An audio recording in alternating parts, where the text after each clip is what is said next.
Tabung ni jorani te kesan nangkuma gok tuma final March talwa ha kotor ni Mantri Bokrok eba Swarashtra Mantri ni Yagromui songchajak na thangai tongo Tripureshwari mutai no gok tuma thumne rongno saka haba no khamkrai ni Mantri Sushanta Chaudhary tabung ni jorani te kesan nangkuma gok tuma final March talwa ha kotor ni Mantri Bokrok eba Swarashtra Mantri ni Yagromui songchajak na thangai tongo Tripureshwari mutai no gok tuma thumne rongno saka haba no khamkrai ni Mantri Sushanta Chaudhary প্রসাদ স্কিমে আমাদের মাতা ত্রিপুরেশ্বরী মন্দিরের যে কাজ নবরূপে সেটা শুরু হয়েছিল আমাদের সরকার গঠন হওয়ার পর সেটা প্রায় শেষের পথে এবং ফিনিশিং টাচ যেটা আমরা বলবো সেখানে চলছে। আমরা আশা করছি যে আগামী মাসে যে কোনো সময় মাননীয় প্রধানমন্ত্রী বা স্বরাষ্ট্রমন্ত্রী সেখানে সময় প্রদান করবেন। মাননীয় মুখ্যমন্ত্রীও বর্তমানে দিল্লিতে অবস্থান করছেন এবং উনি গতকাল আপনারা দেখেছেন যে মাননীয় প্রধানমন্ত্রী স্বরাষ্ট্রমন্ত্রী এর সাথে কথা বলেছেন এবং প্রসাদ স্কিমের যে আমাদের মাতা ত্রিপুরা সুন্দরীর মন্দির সেটার নবরূপে উদ্বোধন তার অনুষ্ঠানে উপস্থিত থাকার জন্য আমন্ত্রণ জানিয়েছি। তো আমাদের এটা আগামী মার্চ মাসে আমরা আশা করছি সেটা নবরূপে আমরা করে যাত্রাপথ সূচনা করব। তার শুধু সময়ের অপেক্ষা, আমাদের প্রধানমন্ত্রী বা স্বরাষ্ট্রমন্ত্রী থেকে সময় এলে আমরা সেটা আপনাদেরকেও জানিয়ে দেব এবং সেই উদ্বোধনের কাজ এটা আমাদের আপনারা জানেন যে প্রসাদ স্কিমে আমাদের টোটাল যে পরিকাঠামো সেটাকে উন্নত করা হয়েছে।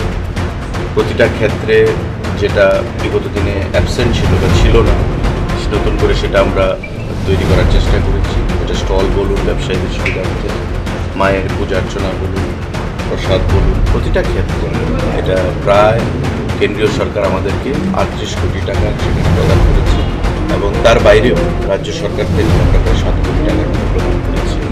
এটা সময়ের অপেক্ষা, নতুন রূপে নবরূপে এই প্রসাদ স্কিমের অধীনে মাতা ত্রিপুরা সুন্দরী মন্দির পথ চলা শুরু করবে। আমরা তার জন্য সবাই কাজ কি শেষ? স্টল রয়েছে আপনার প্রায় এক্সাক্ট ফিগারটা যেটা আমরা দিয়ে দেবো, কিন্তু কয়েকশো স্টল হবে। কারণ যারা ব্যবসায়ীরা ছিলেন প্রসাদ বিক্রেতারা ব্যবসায়ীরা কাউকে যেন বঞ্চিত না করা হয় তার জন্য আমরা সেই ব্যবস্থা রাখছি এবং নতুন সিস্টেমে আমরা করব। আপনারা দেখতে পেয়েছেন যে ত্রিপুরা সুন্দরী মন্দিরে আগে যা পিলিগ্রিমসরা আসতেন দর্শনার্থীরা তার থেকে অনেক বৃদ্ধি পেয়েছে। দিওয়ালি মেলার সময় বা কমন ডেতে বলুন, নর্মাল ডেতে বলুন, পিলিগ্রিমস রাজ্যের বাইরে রাজ্যের ভিতরে যারাই আগে ছিল তার অনেকটাই বৃদ্ধি পেয়েছে এবং ইনকাম যে একটা মায়ের যে চরণে যারা প্রদান করে থাকে সেদিনে ইনকামের কোনো বালাই ছিল না বা কোনো হিসাব ছিল, কিন্তু আজকে সেটা নতুন করে আমাদের কয়েক মাস অন্তর মায়ের সে প্রণামী বাক্স খোলা হচ্ছে। ডিএম এবং সেখানকার ট্রাস্টের যারা রয়েছে তাদের উপস্থিতিতে কড়া নিরাপত্তার মধ্যে সেগুলি খোলা হচ্ছে।